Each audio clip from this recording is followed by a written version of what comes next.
Acceleration time graph of a body is shown in the figure. Corresponding velocity time graph is.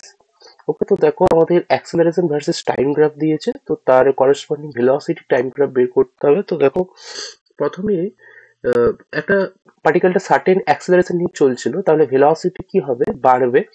তো দেখো আমাদের A graph আর B graph আর C গ্রাফের velocity প্রথমে বাড়ছে দেখানো হয়েছে, তারপর মিডিল পোর্শনে অ্যাক্সেলারেশন জিরো, অর্থাৎ এই পোর্শনে ভেলোসিটি ইউনিফর্ম বা সমবেগ। তাহলে দেখো অপশন এ আর অপশন সি এর মধ্যে সমবেগ দেখানো হয়েছে সেকেন্ড পোর্শনে। থার্ড পোর্শনে দেখো যে এটার অ্যাক্সেলারেশন আবার পেয়েছে, অর্থাৎ আরো ভেলোসিটি বাড়বে, কিন্তু অপশন এ তে আমাদের ভেলোসিটিটা ডাউন দেখানো হচ্ছে, তাহলে অপশন এ আমাদের রং, অপশন সি আমাদের কারেক্ট চয়েস হয়ে যাবে।